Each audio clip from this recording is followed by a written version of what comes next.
So welcome sa aking channel. So meron lang tayong good news update sa website ng Maryland Board of Nursing. So dun sa mga magla-license endorsement at sa mga new applicants for licensing, napaka-good news nito sa mga nurses. So starting from July 15, 2026, the Maryland Board of Nursing will no longer accept the paperwork application. So napakagandang good news ito sa mga nagpa-process ng licensing dyan sa Maryland, especially doon sa outside of United States. So hindi na a-accept ng paper application start from July 15, 2026. So officially published to sa website ng Maryland Board of Nursing. So napakalaking good news talaga nito at napakaganda kasi nga syempre not like before kami na experience namin na ipadala nga yung requirements papunta dun sa Maryland through courier. So depende pa yan kung saan yung lokasyon mo at ano yung courier na padadalhan mo.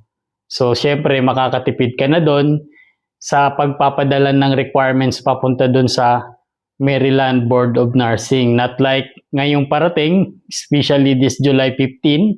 So lahat yan ay online paperwork application na. So submit mo na lang siguro yung mga required documents, yung mga attachment. Tulad nga ng sabi ko, not like before, isang envelope, ipapadala mo dun sa Maryland Board of Nursing. Siyempre, convenient na yan kasi online na yan. Kung ano yung requirements dun sa portion na yun yung i-attach mo. Not like before, so magpapadala ka pa, kung ano yung missing, siguro madidili pa yung process. So talagang napaka-good news nitong update ng system ng Maryland Board of Nursing. So lahat to sa mga nagpa-process, so new license, saka license endorsement, effective this coming July 15. Napakagandang balita nito sa mga mag-uumpisa pa lang ng application. So far initially, in-explore natin yung website. So nandun na nga 4 na section yan. Applying for license, renewal, look-up, license or certification, at saka yung license endorsement. So in 4 category, nandun na. So yung look-up, doon nga makikita doon sa mga pending process application. Kung hindi pa tapos, doon mo mabiverify kung ano yung status ng iyong license at saka doon sa completed na rin. So doon mo makikita. Pero itong website na ito, may explore mo, nandun na lahat. Either new license, license endorsement, saka yung verification status ng inyong application. So talagang napakaganda nito, napaka-convenient doon sa mag-i-start pa lang, which is napaka-convenient. So napakadali na nito. Tulad nga ng sabi ko before, napakahirap, especially yung payment. Kung wala kang bank details sa Amerika or kakilala, napakahirap mag-provide ng payment, especially doon sa $230 na babayaran. At least dito, kung online na, nandun na rin siguro yung online payment para sa Maryland Board of Nursing na babayaran na amount na $230. So napaka-convenient na nito. So far, pagdating naman sa background check ng CJS, so wala pang official announcement, same pa rin yung process na ipapadala pa rin yung fingerprint card kung saan ka nakalocate.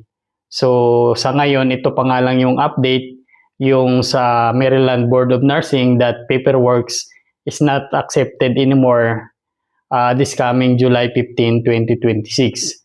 Not like before, dalawang envelope yung ipapadala mo, Maryland Board of Nursing at saka CGIS. So ngayon, maybe, so CGIS na lang yung ipapadala mo, which is yung original fingerprint card.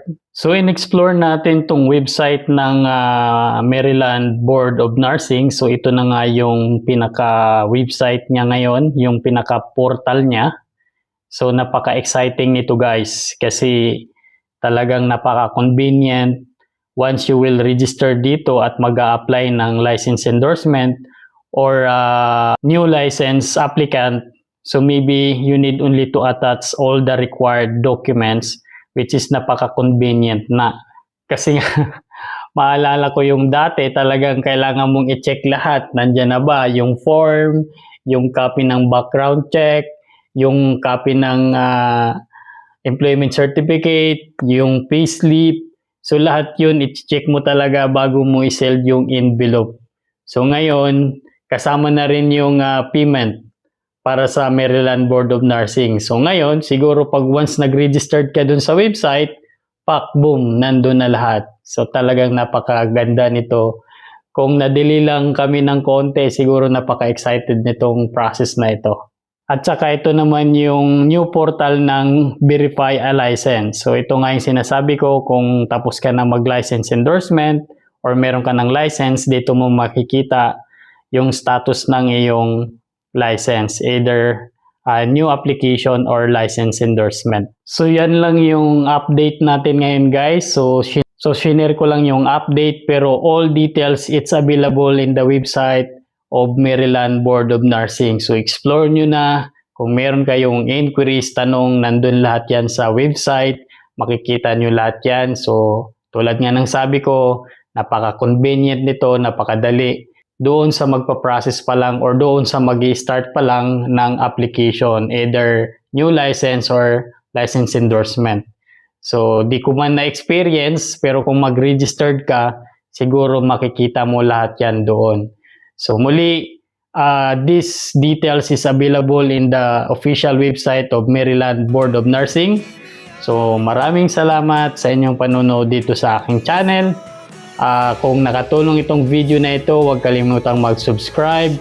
Hit the button below para updated ka for the next video. Next time, bye-bye!